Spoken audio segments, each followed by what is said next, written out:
마태복음 2장 1절에서 12절 말씀, 저와 여러분 한 절씩 교독하시고 12절 말씀은 합독하겠습니다. 마태복음 2장 1절입니다. 제가 먼저 봉독하겠습니다. 헤로드 왕 때에 예수께서 유대 베들레헴에서 나심에 동방으로부터 박사들이 예루살렘에 이르러 말하되, 유대인으로 왕을 하신 이가 어디 계시냐? 우리가 동방에서 그의 별을 보고 그에게 경배하러 왔노라 하니, 헤로드 왕과 온 예루살렘이 듣고 소동한지라.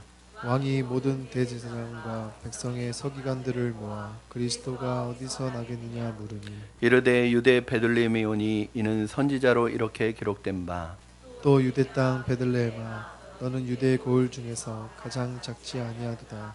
내게서 한 다스리는 자가 나와서 내 백성이 이스라엘의 목자가 되리라 하였음이니이다. 이에 헤롯이 가만히 박사들을 불러 별이 나타난 때를 자세히 묻고 베들레헴으로 보내며 이르되, 가서 아기에 대하여 자세히 알아보고 찾거든 내게 구하여 나도 가서 그에게 경배하게 하라. 박사들이 왕의 말을 듣고 갈새 동방에서 보던 그 별이 문득 앞서 인도하여 가다가 아기 있는 곳 위에 머물러 서 있는지라. 그들이 별을 보고 매우 크게 기뻐하더라. 집에 들어가 아기와 그의 어머니 마리아가 함께 있는 것을 보고 엎드려 아기께 경배하고 보배압을 열어 황금과 유향과 몰약을 예물로 드리니라. 그들은 꿈에 헤로데게로 돌아가지 말라 지시하심을 받아 다른 길로 고국에 돌아가니라. 아멘. 네, 올해도 어김없이 성탄이 다가왔습니다, 여러분. 성탄절을 떠올릴 때마다 여러분에게 가장 먼저 떠오르는 이미지가 뭘까요? 이런 마구간에 동방박사와 어린 예수님과 또 마리아 요셉이 있는 이런 그런 모습을 많이 보셨을 거예요. 지금도 보니까 큰 교회들은 교회 로비 전체를 그 마구간으로 꾸며가지고 이렇게 아기 예수님이 동방박사들로부터 경배받는 이러한 모습을 세팅을 이렇게 조형물로 해놓았더라고요. 여러분 굉장히 못 가지고 편안한 그러한 분위기를 주는 그런 형상이지만 사실은 예수님이 오시던 그 당시에 그 상황은 그렇게 편안한 시대는 아니었습니다. 오늘 특별히 예수님이 임하셨던 그 때를 오늘 성경은 예수님의 탄생을 묘사하면서 어떤 말로 시작하고 있느냐? 예수님의 탄생을 이야기하는 그 첫 마디가 뭐예요? 헤로드 왕 때, 이 말로 시작하는 거예요. 여러분, 이 헤로드 왕 때, 다른 말로 하면 가장 좋지 않은 때, 가장 열악한 때, 그런 말로 해석하시면 돼요.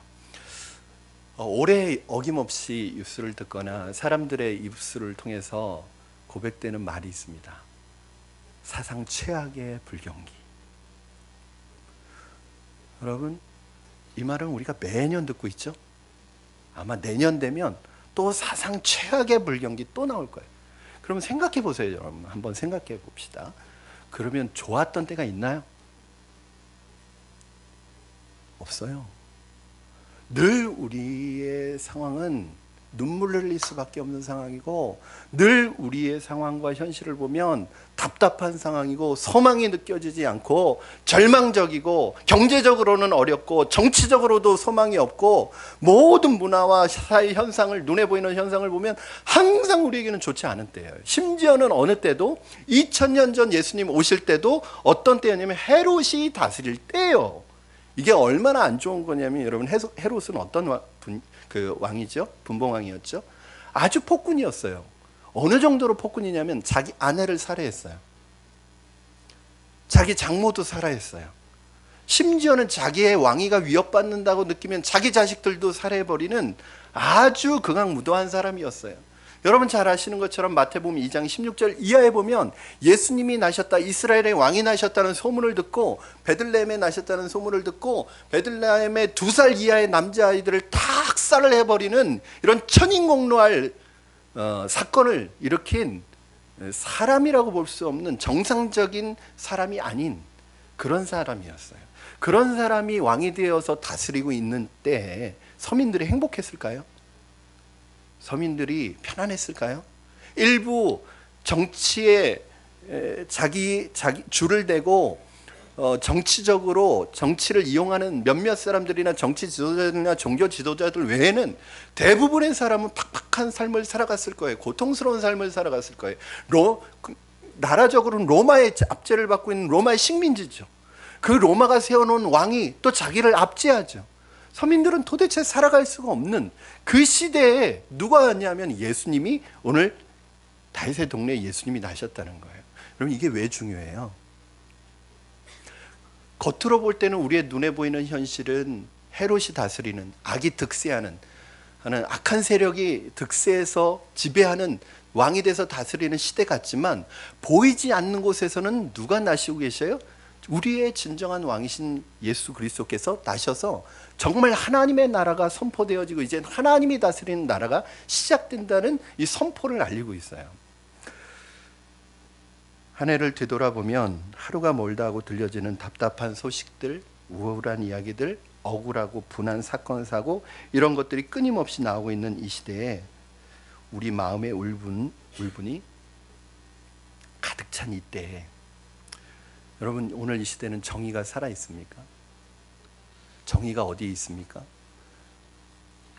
악한 사람들은, 악하게 사는 사람들은 오히려 득세하고 잘 나가고 이 세상에서 편안한 삶을 살고, 오히려 선하게 의롭게 살려고 하는 사람들은 눈물 흘릴 수밖에 없고 한숨 쉴 수밖에 없고 고통을 당하고, 거기에다 믿음으로 살려고 하는 사람들은 얼마나 더 답답한 삶을 살아갑니까?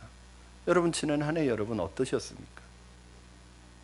기쁜 일이 많으셨습니까? 눈으로 보면, 현실적으로 보면 웃을 일이 많았습니까? 눈물 흘릴 일이 많았습니까? 제가 한 분 한 분 다 물어보지 않아도요, 눈물 흘릴 일, 한숨 쉴 일, 고통스러운 일들이 훨씬 많으셨을 거란 말이에요.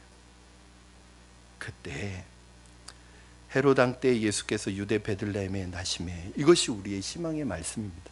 여러분, 현실을 보면 악이 득세하고 소망이 없고 정의는 죽은 것 같고 어디에 구석을 다 바라봐도 기쁜 일 하나 없는 이 시대에 여러분 마음속에 누가 오셨다는 거예요?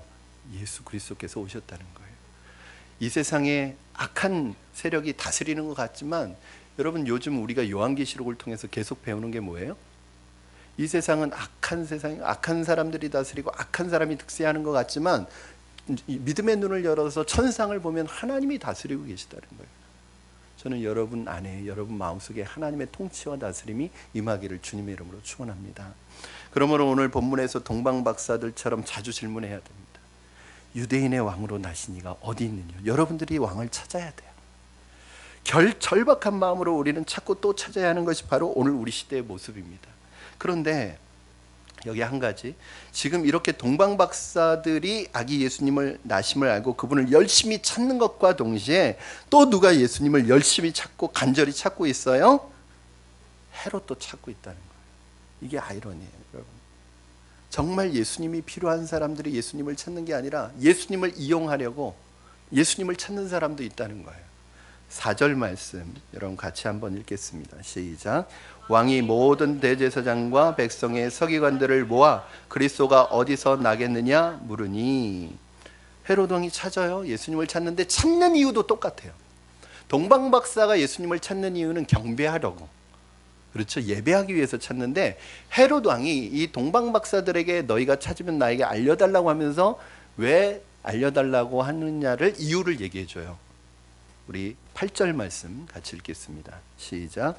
베들레헴으로 보내며 이르되 가서 아기에 대하여 자세히 알아보고 찾거든 내게 고하여 나도 가서 그에게 경배하게 하라.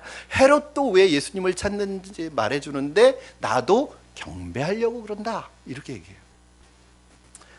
여러분, 지금 헤롯이 개가천선해가지고 지금 회개의 마음이 들어와가지고 새로운 왕을 모실 마음의 준비를 하고 있기 때문에 그런 건가요? 위선이죠. 사실은 다른 목적이 있는 거죠. 여러분, 세상은 그래요. 항상 위선적으로 다른 목적을 위해서 선한 것을 이용하려는 사람들이 늘 있어요. 우리는 그런 세상에 살고 있어요. 누가 진짜 동방박사고 누가 진짜 헤롯이죠? 겉모습으로는 몰라요. 왜냐하면 찾는 이유까지 똑같아요. 여러분은 누가 동방박사고 누가 헤롯인지 어떻게 알아보실래요? 그런데 우리는 알아볼 수 없는데 이 헤롯의 검은 마음, 위선적인 마음을 꿰뚫어 보시는 하나님의 말씀이 있어요. 그게 뭐죠? 13절 말씀 여러분 한번 보시겠습니다. 13절 시작. 그들이 떠난 후에 주의 사자가 요셉에게 현몽하여 이르되 헤롯이 아기를 찾아 죽이려 하니 일어나 아기와 그의 어머니를 데리고 애굽으로 피하여 내가 내게 이르기까지 거기 있으라 하시니, 헤롯은 예수님을 찾아서 경배한다고 거짓된 위선으로 포장하고 그 선한 것을 이용하려고 하지만 하나님은 거기에 속지 않죠. 정확하게 헤롯의 마음을 꿰뚫어 보시는 하나님의 말씀이 요셉에게 임하게 됩니다. 사실 겉만 봐서는 모릅니다. 누가 동방박사고 누가 헤롯인지. 여러분 어떻게 분별하시겠어요? 저 사람이 동방박사와 같은 순수한 마음을 가졌겠거니 하고 내 마음을 주고 모든 것을 걸어서 신뢰하고 그랬는데 한두 번 속은 게 아닙니다, 여러분. 선생님에게도 속고 선배에게도 속고 목회자에게도 속고 교역자에게도 속고 때로는 남편에게도 속고 아내에게도 속고 가족에게도 조차 속는 그런 아픔을 경험하는 것이 이 땅의 우리의 모습입니다. 도대체 누굴 믿을 수 있고 알 수가 없고 도대체 누가 동방박사고 누가 헤롯인지요. 왜요? 모든 사람이 천사의 과면을 쓰고 있으니까 알아볼 수가 없는 거예요. 바로 이런 시대를 살아가는 우리에게 하나님께서 헤롯인지 동방박사인지 옥석을 가려낼 수 있는 비결을 가르쳐주고 있는데 그게 뭐예요? 바로 하나님의 말씀이 우리에게 임해야, 하나님의 지혜가 우리에게 임해야 가짜와 진짜를 구별할 수 있는 거예요. 여러분, 우리가 악에게 속으면 안 되잖아요. 물론 우리가 믿음 때문에 때로는 저도 그래요. 알면서 속아줄 때가 있어요. 그건 뭐냐면 제가 그것이 속아준다고 해서 그게 악에게 이용당하는 건 아닐 때 내가 손해보는 게 낫지, 내가 미치는 게 낫지, 그럴 때는 속아줄 수 있어요. 그런데 여러분 마음속에 목사님 그렇게 속아주는 게 좋은 거 아닙니까? 믿음을 위해서. 그렇지 않아요. 만약에 여러분이 속아서 악에게 이용당한다고 생각해 보세요. 여러분을 속여서 악한 일에 여러분을 도구로 쓴다고 생각해 보세요. 그거는요 같이 망하는 거예요. 적어도 우리는 악에게 이용당하면 안 돼요. 그래서 주님께서 뭐라고 그러셨죠? 비둘기처럼 순결하고 뱀처럼 지혜로우라고 하는 거예요. 여러분, 내가 비둘기처럼 순결해서만은 살 수가 없어요. 지혜가 필요한 거예요. 여러분, 악에게 속아서 악에게 맨날 이용당해. 그거는 순결한 게 아니에요. 그건 착한 게 아니에요. 미련한 거예요. 왜냐하면 악에게 이용당하고 있잖아요. 나는 그렇지 않은데 나도 모르는 사이에 악의 도구로 사용되고 있어. 이거는 순결한 게 아니죠. 그래서 뭐가 필요해요? 지혜가 필요한 거예요. 그때 우리의 지혜를 주관하는 게 뭐예요? 내 세상적인 지식이 아니란 말이에요. 내 전공 과목이 아니에요. 내가 배운 책에서 지혜가 나오는 게 아니에요. 하나님의 말씀이, 사람의 속마음을 꿰뚫어 보시는 그 하나님의 말씀이 우리에게 임해야 돼요. 그래야 분별할 수 있는 거죠. 자, 그렇다면 여러분 오늘 이 말씀을 조금 더 자세히 살펴보시면 우리도 동방박사처럼 이 땅에 오신 주님을 어떤 마음으로 예배하고 어떤 마음으로 준비하고 어떤 마음으로 기다려야 되겠는가? 이제 성탄절을 3일 앞두고 있는 우리가 어떤 마음으로 성탄절을 준비하고 예배하면 될까요? 첫 번째는 바른 말씀에 대한 지식을 가져야 합니다. 여러분 잘 아시다시피 동방박사들은 동방박사라는 거는 뭐냐면 사실은 천문학을 연구하는, 그 당시로는 뭐 점성술사라고 말할 수도 있지만 오늘 설교를 준비하면서 자료를 찾아보니까요, 당시에는 별을 관측할 수 있는 도구가 없잖아요. 그런데 별을 이렇게 관측할 수 있으려면 엄청난 지식이 있어야 되는 거예요. 굉장히 실증적인 지식을 가지고 있는 사람이 할 수 있는 일이라는 거예요. 단순히 이 사람들이 어떤 점성술사 정도가 아니라, 물론 그 시대에 그 별을 움직이는 것을 관측해서 그런 점을 치는 일에도 이용했겠지만 이 사람들은 자기의 전문 분야에 있어서 전문가였어요. 그런데 이 사람들이 다른 사람과 달랐던 게 있어요. 그게 뭐죠? 오늘 본문에 보니까 2절을 한번 보시기 바랍니다. 여러분 2절 같이 읽겠습니다. 시작. 유대인의 왕으로 나시니가 어디 계시냐? 우리가 동방에서 그의 별을 보고 그에게 경배하러 왔노라 하니. 자기들의 전문 지식으로 별의 움직임을 관측을 했는데 그 별의 움직임을 무엇과 연결시키고 있어요? 왕으로, 유대인의 왕으로 나시는 것과 연결시키고 있어요. 이게 그러면 이 동방박사들은 이 별이 유대인의 왕이 나시는 것과 연결된다는 것을 도대체 어떻게 알았을까요?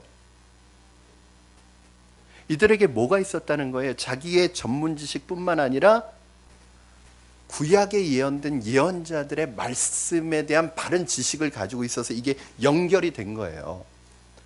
여러분, 우리가 세상에서 배우는 사람들은 온통 지식에 빠져 있어요. 지식을 추구해요. 여러분, 저도요 10년 동안 신학을 공부했어요. 저는 신학학부, 목회학 석사 3년, 신학 석사 2년, 그 다음에 주예과정, 10년 동안 공부를 하는데 어느 날 그런 생각이 드는 거예요. 뭐 하고 있는 거지? 왜 계속 공부만 하고 있지? 공부하는 병에 걸렸나 내가? 아니, 공부한 걸 이제 써야 되는데, 공부한 걸 활용해야 되는데, 신학교에서 뭘 가르쳐 주냐면 성경을 해석하는 툴을 가르쳐 줘요. 즉 도구를 가르쳐 줘요. 즉 성경을 어떻게 해석할 것인지에 대한, 여러분 절대 신학교에서 성경 안 가르쳐 줍니다. 성경 배우러 신학교 가겠다고 하시는 분들은 벌써 목적이 달라요. 성경을 해석하는 툴을, 그러니까 평생 신학 공부만 하면 해석을 못 해요, 성경을. 그럼 뭐하고 똑같느냐면 집 져야 되는데 계속 연장만 사들이는 거예요. 그럼 집은 안 져. 연장이 그게 무슨 소용이 있겠어요. 근데 우리가 자꾸 지식을 모아. 계속. 공부만 계속해. 학교만 계속 다녀. 그거 가지고 쓰지는 않아요. 그러면서 내가 공부한 그 공부가 레벨이 마치 나인 것처럼 착각한단 말이에요. 박사들 정말 몰라요.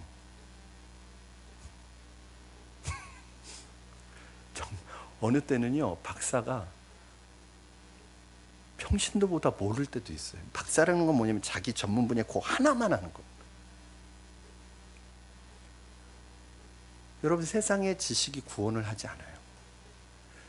어떤 사람이 이 동방박사가, 그러면 목사님, 동방박사는 그때 당시 저기 메소포타미아 지방에서 온 이방인인데 어떻게 성경을 알아요? 그 너무 꽤 맞추는 거 아닙니까? 그런 분들 있으시죠 지금? 그렇잖아요. 이스라엘 백성도 아니잖아요. 근데 어떻게 성경을 알겠어요? 목사님 너무 꽤 맞추신다, 그렇게 생각할 수 있잖아요. 증거가 있어요. 증거가. 여러분, 이스라엘 백성들이 바벨론으로 포로로 끌려갔죠? 그리고 바벨론으로 포로로 끌려가서 70년 후에 이스라엘 백성들을 다시 포로 귀환시켜준 나라가 어느 나라죠? 페르시아죠. 동방이 어디예요? 페르시아죠. 페르시아는 유대인에 대해서 굉장히 우호적이었던 사람이었습니다. 그리고 그 당시에 다리오 왕이나 이런 사람들은 하나님의 종이라고 별명까지 붙었어요. 그리고 그 페르시아에 머물던 이스라엘, 여러분 아시잖아요. 페르시아에 여왕 중에 하는 사람이 에스더잖아요. 그 당시에 페르시아에 이미 하나님의 말씀이 심어지고 있었어요. 그리고 그걸 봤기 때문에 그 말씀이 왜냐하면 오늘 유대인의 왕으로 나시니가 오실 때 별과 관계된 것은 예언서에도 있고 이사야서에도 있고 민수기에도 있거든요. 그러니까 이 얘기를 들으면서 이 사람들이 뭘 가지고 왔냐면 자기의 전문 분야 지식과 하나님의 말씀이 딱 연결되는 거예요. 이 사람들을 그래서 뭐라고 그래요? 동방박사를 영어 성경에 보니까 와이즈맨이라고 돼 있더라고요. 현자, 지혜로운 사람. 여러분, 누가 진짜 지혜로운 사람이에요? 자기의 세상적인 지식만 가지고 있는 사람은 지혜로운 사람 아니에요. 이 지식이요, 오히려 그 사람을 외골수로 만들어버려요. 머리가 응용이 안 돼요. 여러분, 진짜 지혜로운 사람은 자기의 전문 분야의 지식이 말씀과 딱 연결이 돼야 돼요. 그리고 이 말씀을 들을 때 이 말씀이 자기의 전문 분야, 자기의 전공에 딱 적용이 되는 사람이 지혜로운 사람이에요. 저는 여러분이 하나님의 말씀을 여러분이 가지고 있는 은사와 달란트로 주신 그 삶에 정욕할 수 있는 분들이 되기를 주님의 이름으로 축원합니다. 이렇게 딱 내 지식과 하나님의 말씀이 딱 연결이 그때그때마다 되려면 어떻게 해야 돼요? 일주일에 한 번씩 설교 듣는 걸로는 안 된단 말이에요. 여러분, 저는 오늘 여러분이 하나님의 말씀을 가까이 하시고 말씀을 제대로 알고 말씀으로 이 시대를 분별할 줄 아는 동방에서 온 박사들과 같은 그런 와이즈맨이 되시기를 주님의 이름으로 축원합니다. 두 번째, 어떤 사람이 진정 주님을 발견하고 주님께 경배할 수 있느냐 하면 하나님의 영향력 아래에 놓여 있는 사람들이에요. 다른 말로 하면 하나님의 말씀의 영향력에 놓여 있는 사람. 오늘 이 동방 박사들은 두 가지 명령을 받습니다. 하나의 명령은 누구의 명령? 헤롯의 명령을 받고요. 또 하나의 명령은 하나님의 명령을 받아요. 첫 번째, 헤롯의 명령을 보겠습니다. 7절, 8절. 이게 헤롯의 명령이에요. 시작. 이에 헤롯이 가만히 박사들을 불러 별이 나타난 때를 자세히 묻고 베들레헴으로 보내며 이르되 가서 아기에 대하여 자세히 알아보고 찾거든 내게 고하여 나도 가서 그에게 경배하게 하라. 이런 거짓을 바탕으로 한 헤롯의 명령 아래 이 동방 박사들이 놓여져 있습니다. 지금 헤롯의 명령 아래에 놓여졌어요. 두 번째, 하나님의 명령이 들립니다. 12절 말씀 같이 읽겠습니다. 시작. 그들은 꿈에 헤롯에게로 돌아가지 말라 지시하심을 받아 다른 길로 고국에 돌아가니라. 아멘. 하나님의 명령을 받아요. 저는 오늘 본문의 이 상황이 오늘 이 땅에 살아가는 우리들의 모습 같습니다. 여러분, 오늘 이 세상은 끊임없이 우리를 충동질하고 끊임없이 우리에게 악한 영향력을 행사하는 헤롯의 영향력으로 우리를 그 헤롯의 영향력 안에 들어오게 하려고 그래요. 또 하나는 하나님의 말씀의 영향력이 우리 안에 우리를 인도하려고 해요. 우리가 살아가는 시대는요, 온통 헤롯의 영향력, 헤롯의 명령이 우리를 지배하고 있습니다. 여러분에게 날마다 어떤 헤롯의 영향력과 유혹의 말이 들려요? 왜 쓸데없는데 돈을 낭비해? 헌금해서 뭐하냐? 교회는 왜 갔냐? 일요일에 가게 문 열어야지. 주일일 성수가 무슨 의미가 있느냐? 정직하게 산다고 웃기는 소리 하지 마라. 정직하게 살면 다 죽는다. 왜 너는 다른 사람은 안 그러는데 유별나게 너만 튀게 생활을 하냐? 그렇게 꼭 신앙생활해야 그게 진짜 신앙생활이냐? 헤롯의 끊임없는 악한 영향권 아래로 우리가 살아가지 못하도록 속삭이고 있는 것이 우리의 현실입니다. 여러분, 아마 지난 한 주간도 헤롯의 명령, 헤롯의 영향권 아래 여러분 살았을 거예요. 계속 여러분을 세상으로 하나님의 말씀과는 하나님의 명령의 영향권으로는 멀어지게 만들어서 그냥 세상 중심으로 살도록 계속 헤롯은 우리에게 영향력을 미쳤을 거예요. 그런데 또 한편에서는 하나님의 명령이 들립니다. 헤롯에게로 가지 마라. 헤롯의 영향권 아래로 들어가지 마라. 동방에서 온 박사들은 이 두 명령 사이에서, 두 영향권 사이에서 누구의 영향권 아래 들어갔습니까? 누구의 명령에 순종했습니까? 하나님의 명령에 순종했죠. 우리 12절 말씀 다시 한번 읽겠습니다. 시작. 그들은 꿈에 헤롯에게로 돌아가지 말라 지시하심을 받아 다른 길로 고국에 돌아가니라. 아멘. 여러분, 오늘 우리 시대에 미혹의 영이 득세하는 시대입니다. 너무 교회가 위축되어 있어요. 우리 믿는 크리스찬인 여러분들의 모습을 봐도 너무 위축되어 있고 어깨가 처져 있고 세상 속에서 한 주간 찌들다 위축된 모습으로 교회에 오시는 분도 계실 거예요. 이런 시대를 사는 우리는 어떻게 해야 합니까? 우리가 정말 이 헤롯의 악한 영향권 아래에서 벗어나기 위해서 동방에서 온 박사들처럼 어떻게 해야 돼? 하나님의 말씀의 영향을 받아야 되고 하나님의 지시를 받아야 되고 하나님의 삶의 권면을 받아야 돼요. 자, 중요한 말씀이 있습니다. 시편 25편 15절 말씀 한번 자막을 통해서 보겠습니다. 시작. 내 눈이 항상 여호와를 바라봄은 내 발을 그물에서 벗어나게 하실 것이미로다. 여러분, 우리가 그물에서 벗어나기 위해서 해야 될 게 뭐예요? 내 영혼이 항상 여호와를 바라보면, 여러분, 우리가 그물에서 벗어날 수 있는 길은 여호와 하나님을 바라보고 하나님의 말씀의 영향권 안에 들어가고 말씀의 은혜 가운데 들어가지 않으면 이 그물에서 벗어날 수 없단 말이에요. 삶의 그물에서, 생활의 그물에서 벗어나지 못하고 허우적거린단 말이에요. 혹시 여러분 중에 지금 이 그물에서 벗어나기 위해서 허우적대고 온갖 안간힘을 하지만 여전히 제자리고 여전히 그곳에서 벗어나지 못하고 있는 이유가 무엇입니까? 내가 그 안에서 허우적거리면서도 인간적인 방법으로 해결하려고 하는 거예요. 인간적인 지식을 가지고 내 그동안 살아왔던 경험을 가지고 하는데 안 돼요. 왜냐하면 하나님의 말씀은 너무나 멀거든. 하나님의 말씀은 제껴놓고 내가 어떤 방법을 쓰면 다 안 돼요, 여러분.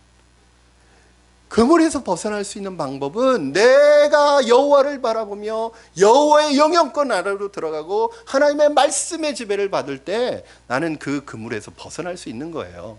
자, 시편 25편 14절 말씀 한번 같이 보겠습니다. 시작. 여호와의 친밀하심이 그를 경외하는 자들에게 있으며 그의 언약을 그들에게 보이시리라. 아멘. 친밀하심. 우리는 하나님의 말씀을 받아야 합니다. 하나님의 이끄심을 받아야 합니다. 삶 속에서 그분이 이끄심을 경험해야지만 헤롯의 명령을 거절할 수 있습니다. 여러분, 지난 한 주간 동방박사들처럼 위기 가운데서 하나님이 여러분을 인도하신다고 하는 구체적인 경험들을 하셨습니까? 여러분, 지난 한 주간 어떤 하나님의 이끄심을 경험하셨습니까? 무슨 일로 하나님이 여러분에게 지시하는 지시를 받으셨습니까? 여러분, 한 가지 확실한 거 있어요. 저와 여러분은요, 하나님의 말씀 없으면 살아갈 수가 없는 존재예요. 사람이 떡으로 사는 것이 아니라 하나님의 입에서 나오는 말씀으로 사는 존재로 하나님은 우리를 만드셨어요. 여러분, 밥 먹고 사는 거 아니에요.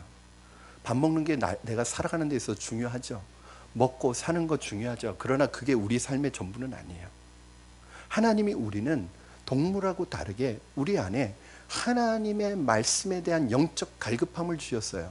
근데 사단의 이 헤롯의 영향권은 뭐예요? 하나님의 말씀을 순종하지 못하도록 계속 우리를 방해하는 거예요. 여러분, 헤롯의 이 명령을 거절할 수 있는 유일한 힘은 어디에서 나오냐면 하나님의 말씀의 영향을 받는 데서 나오는데, 내가 하나님의 말씀에서 자꾸 멀어지고 떨어지면 우리는 헤롯이 이끄는 대로, 세상의 영향이 이끄는 대로 살아가는 거예요. 그러면서 우리 마음에는 어떤 마음이 있어요? 그래, 내가 세상 지식으로 잘 살고 있지, 난 문제없이 살고 있어, 나는 아무 문제가 없어. 그러나 여러분, 어느 순간에 깨닫게 됩니다. 내가 잘못 살았구나.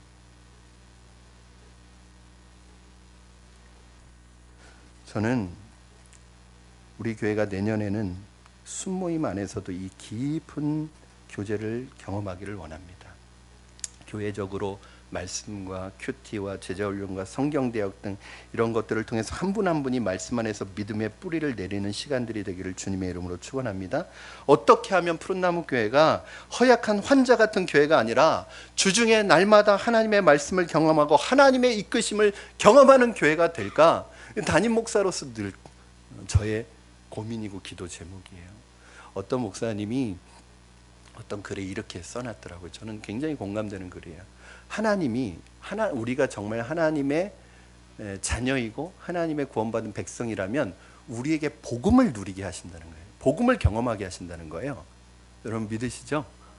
복음이 없으면 우리는 아무것도 아니에요. 그럼 복음을 경험하게 하시고 복음의 삶을 누리게 하시는데 두 가지를 통해서 누리게 하신대요. 그러면서 그 목사님이 그러더라고요. 여러분, 둘 중에 하나, 복음을 누리기 위해서, 복음을 경험하기 위해서 둘 중에 하나 선택하십시오.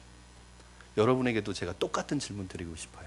여러분이 복음을 누리기 위해서, 복음을 경험하기 위해서 둘 중에 하나를 선택하세요. 1번 고난을 선택하실지, 2번 훈련을 선택하실지. 마음으로 한번 선택해 보세요. 훈련이 낫죠? 여러분, 훈련이 안 되면 고난을 통해서 훈련시킨다. 말 잘 듣고 순종하면서 훈련받는 게 훨씬 좋아요. 제가 저도 왜 어려움이 없겠어요? 저도 이렇게 곱게 자란 것 같잖아요. 아니에요? 저도 정말 어려움을 많이 겪으면서 자랐어요. 그런데 제 스스로는 저는 별로 고난이 없었다고 늘 생각해요. 남들에 비하면. 근데 따져봤어요. 제가 왜 다른 분들에 비하면 고난 없이 특별한 고난이 없는 건 아니지만 어떤 정말 죽음 직전까지 가는 고난 없이 이렇게 믿음의 성장을 이루고 있는가. 제가 잘하는 게 두 개 있어요. 제가 회개를 잘해요. 그리고 또 하나 잘하는 게 있는데 순종을 잘해요. 저는요 학교 다닐 때도 별로 안 맞고 자랐어요. 왜냐하면 맞기 싫어요. 저는 순종하는 게 훨씬 낫다고 생각해요. 그 아이들 중에는 그런 애들 있잖아요. 꼭 맞아야 정신 차리는 애들 있잖아요. 저는 그런 거 싫어요. 왜 맞아요? 안 맞아도 되는 거예요. 저는 순종하는 게 훨씬 편해요. 그게 나아요.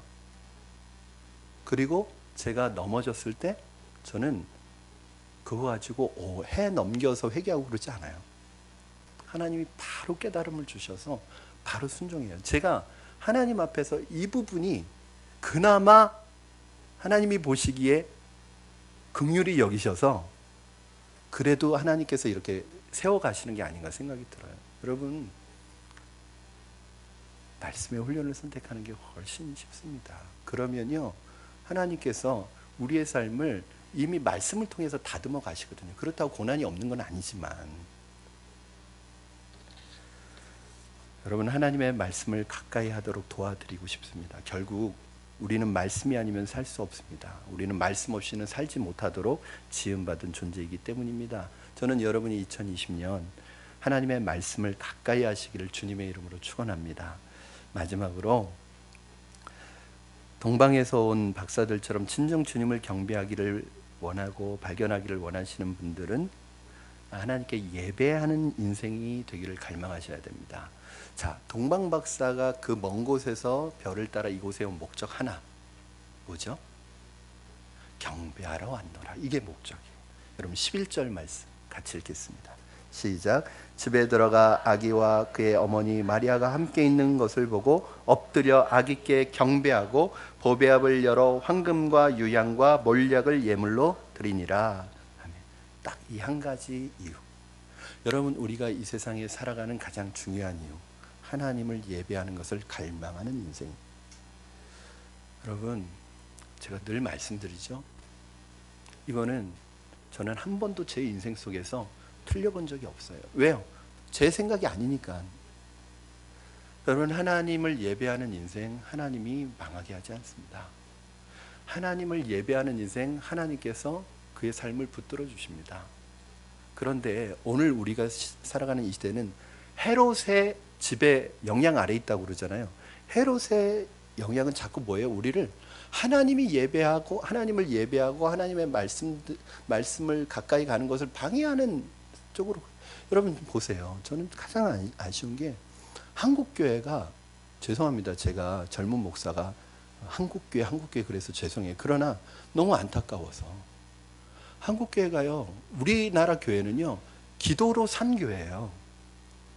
예배 때문에 산 교회예요. 새벽 기도가 없어지고 있어요. 지금 추세가요, 새벽 기도 안 드려요. 새벽 기도 드리는 교회는 사탄이 어떤 그 올가미를 씌워놓냐면, 새벽 기도 드리는 교회는 뒤떨어진 교회다, 시대에. 새벽 기도 드리는 교회는 전통적인 교회다.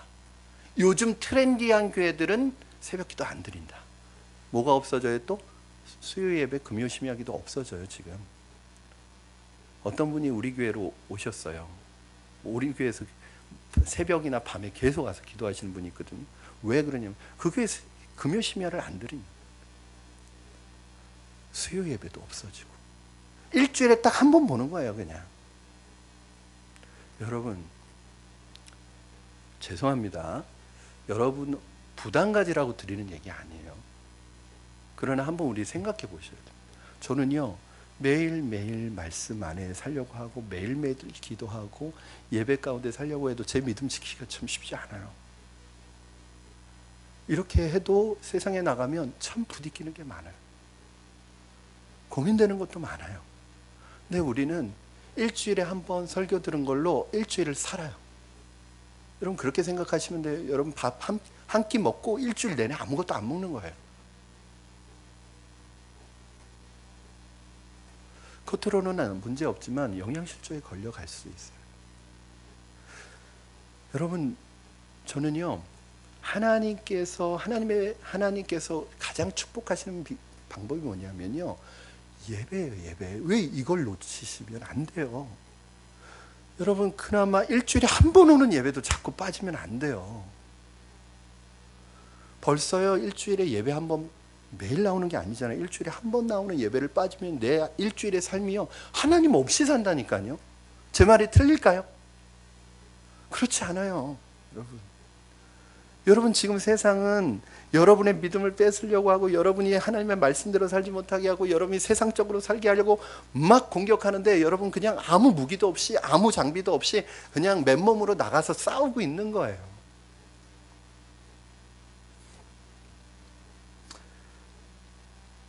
이때 놀라운 것은 이 동방 박사들이 세 가지 예물을 가지고 왔다는 거예요. 보니까 황금과 유향과 몰약을 가져왔어요.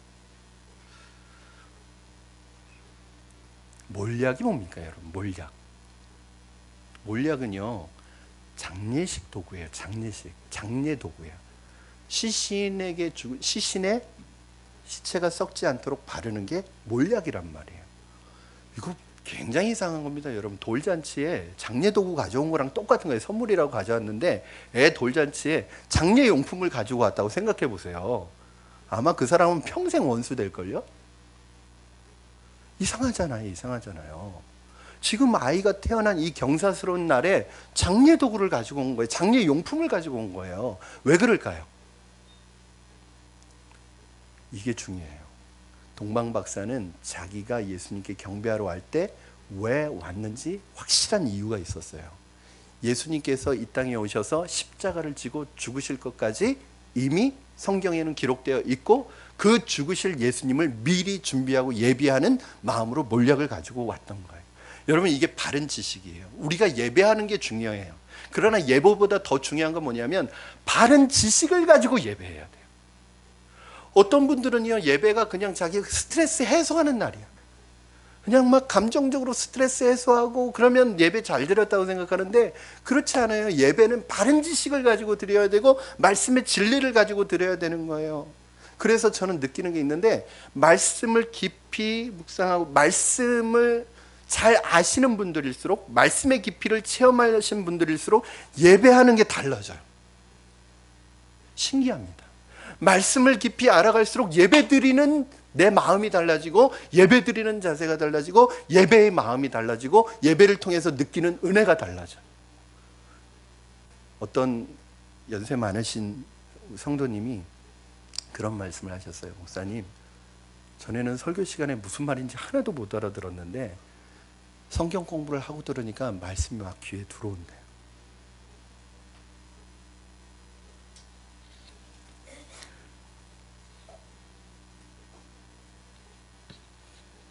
여러분 이번 성탄은 한편으로는 예수님이 오심이 너무 기쁘고 너무 감사하지만 또 한편으로는 이 예수님이 우리를 위해서 죽으시러 올 정도로 우리의 죄가 얼마나 심각한지 우리가 얼마나 죄인인지를 느끼고 그 치명적인 죄를 정확하게 분별하며 복음이 바탕이 깔려있는 성탄절이 되기를 주님의 이름으로 축원합니다. 성탄절 그냥 막 선물 주고 받고 그냥 우리 파티하고 노는 게 아니란 말이에요. 성탄절이 될 때 왜 주님이 오셨는지 얼마나 우리의 죄가 심각하면 하나님의 아들이 죽으셔야만 이 죄가 해결되기 때문에 왔다는 그 나 자신의 그 인간의 죄의 심각함을 느끼고 다시 한번 하나님 앞에서 말씀의 분별력을 가지고 살아갈 수 있는 그런 마음을 달라고 기도해야 합니다. 이 중요한 하나가 무엇이냐? 여러분 지금 박사들이 고마운 존재는 뭐예요? 지금 박사들이 너무너무 고마운 존재는 별이란 말이에요. 왜? 별이 인도했으니까. 그래서 10절에 보면 별 때문에 별을 보고 매우 크게 기뻐하고 기뻐했다. 왜? 별이 여기까지 인도해 주었으니까. 그런데 박사들이 경배한 건 별이에요? 아니에요. 누굴 경배했죠? 예수님을 경배했어요. 자기를 기쁘게 해준 건 별인데 경배는 누구에게 했어요? 예수님에게 했어요. 여러분 이거 착각하시면 안 돼요. 나를 기쁘게 해주는 존재가 내 경배의 대상이 아닙니다. 사람이든 어떤 환경이든 무엇이든 나를 기쁘게 해준다고 그것이 경배의 대상이 아니에요. 여러분 자녀들이 나를 기쁘게 해줄 수는 있지만 자녀가 우상이 되면 안 된단 말이에요. 남편이 아내에게 나에게 소중한 존재일 수는 있지만 그들이 내 경배의 대상이 돼서는 안 돼요. 세상의 어떤 복이 나를 기쁘게 해줄 수는 있지만 그게 내 경배의 대상이 돼서는 안 됩니다. 예수님이 경배의 대상이 돼야 됩니다. 저는 이 동방박사들이 너무 멋있는 게 12절 보면은 여러분 12절 한번 마지막으로 읽어주시기 바랍니다. 시작. 그들은 꿈에 헤롯에게로 돌아가지 말라 지시하심을 받아 다른 길로 고국에 돌아가니라. 이 끝이에요. 여기가 끝. 더 이상 동방박사는 나오지도 않아요. 물론 여기 끝이라는 단어는 없어요. 그러나 동방박사들의 역할은 아기 예수님에게 황금과 유향과 몰약을 가지고 경배하는 것으로 그들은 그들의 역할을 다 한 거예요. 저는 저와 여러분이 주님 나라 가는 그날까지 우리에게 맡겨주신 역할 다 하고 끝했으면 좋겠어요. 이게 안 되니까 자꾸 내가 뭘 이루어 놓으니까 끝이 아니라 자기가 그걸 누리려고 하는 거예요. 자꾸.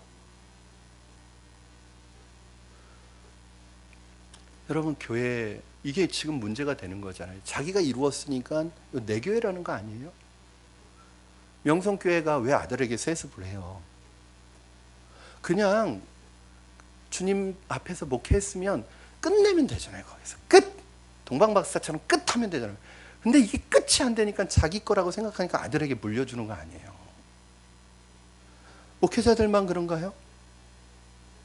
뭔가 자기가 이루어 놓으면 그 대단한 것 이루어 놓으면 그게 자기 것이냐 거기에 그냥 눌러 앉아서 주저앉아서 온갖 춥대를 부리는 그리스도인들. 이건 뭐 그리스도인들 뿐만 아니라 많은 사람들. 여러분 저는 저와 여러분은 주님께서 이 세상 사는 동안에 우리에게 맡겨주신 역할 충실하게 감당하다가 주님 부르시면 끝하고 가셨으면 좋겠어요. 빨래 끝 그게 아니고 사명 끝하고 가셨으면 좋겠어요. 오늘 저는 3가지 말씀드렸습니다. 말씀에 대한 바른 지식, 그리고 하나님의 영향력 아래 놓여 있는 인생, 하나님께 예배하기를 갈망하는 인생.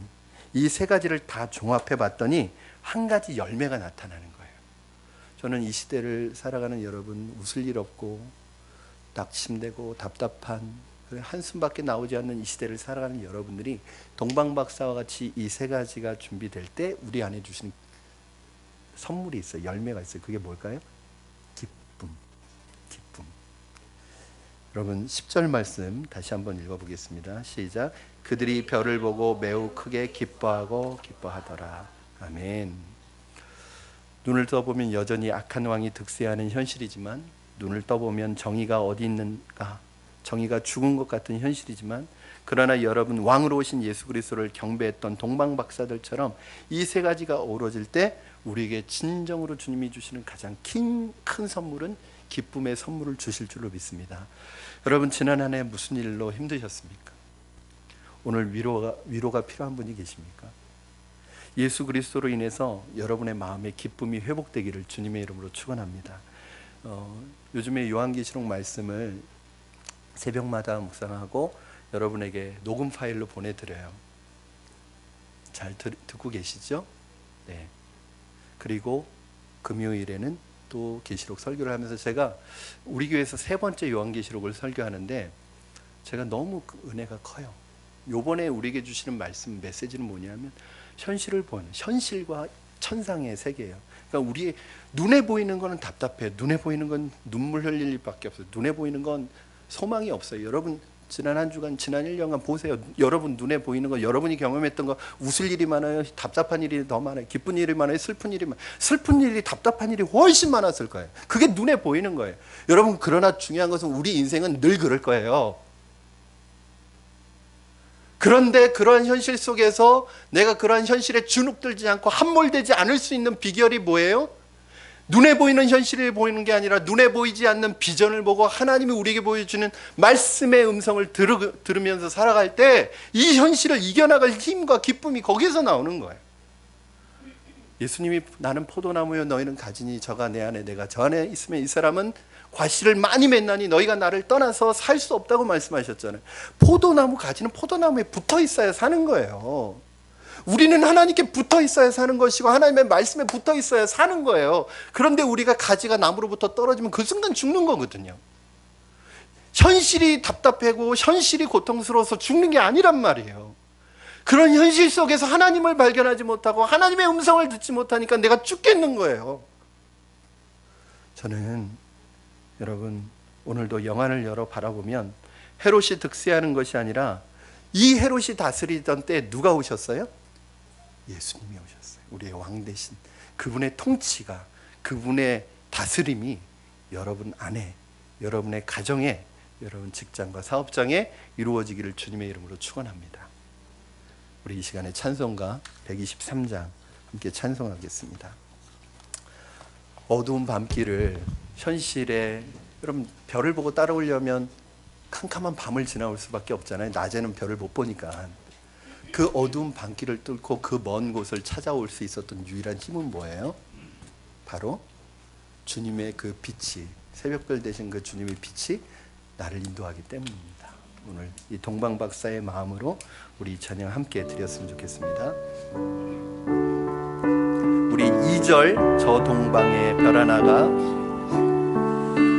저 동방의 별 하나가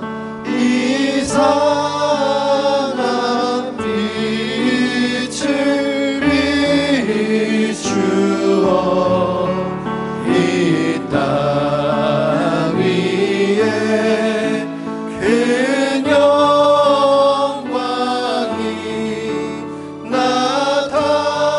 나타날지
시간에 같이 오늘 주신 말씀 붙들고 기도하실 때 여러분 지난 한 해를 돌이켜보시고 또 지난 한 주간을 돌이켜보실 때 내가 헤롯의 영향력 아래에 있었는지 우리의 왕 되신 주님의 통치의 영향력 아래에 있었는지 한번 나 자신을 돌아보기를 원합니다.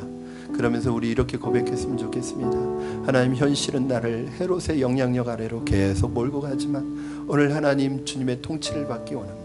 주님의 명령 가운데 살아가기를 원합니다. 주님의 말씀의 인도하심과 이끄심을 받으며 살아가기를 원합니다. 연말 연시에 하나님 우리의 한 해를 마감하고 새롭게 새해를 계획할 때 하나님의 말씀의 바른 지식이 우리에게 있게 하여 주시고 말씀과 동행하는 구체적인 방법들을 내가 믿음으로 결단할 수 있게 하여 주시옵소서. 현실은 막막하고 현실은 눈물 흘릴 수밖에 없고 한숨 쉴 수밖에 없는 현실이지만 그 현실만, 눈에 보이는 현실만 바라보지 않고 눈을 들어 보이지 아니하시는 하나님의 통치와 다스리심을 소망하고 주님 바라볼 수 있는 영적인 눈이 열리고 믿음의 눈이 열리게 하여 주시옵소서.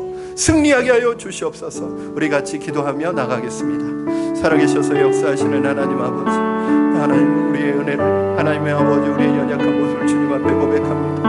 한 해도 하나님 눈물 흘리며 살았습니다. 한 해도 고통의 신음 속에 살았습니다. 그러나 하나님 우리를 그 물에서 건져내실 수 있는 분은 하나님 여호와 한 분임을 주님 고백합니다. 하나님 우리를 건져 주시옵소서. 말씀의 영향력 아래에 놓이게 하시고 말씀의 은혜 안에 놓이게 하시고 말씀으로 살아나게 하시고 말씀으로 회복되게 하여 주시옵소서. 2020년 한 해에는 말씀과 동행하는 해가 되게 하시고 구체적으로 하나님의 말씀이 나를 이끌어 가시는 것을 보게 하시고 예배에 대한 사모함을 허락하여 주시옵소서. 살아계신 하나님 아버지, 현실은 눈물 흘릴 수밖에 없고 현실은 악이 득세하고 정의가 사라진 것 같은 답답한 현실이지만 하나님 현실만 바라보지 말고 눈을 들어 하늘을 바라볼 수 있도록 우리를 지켜주시고 우리를 보호하시고 우리에게 소망을 주시옵소서. 하나님의 기쁨으로 우리를 통치하여 주시옵소서.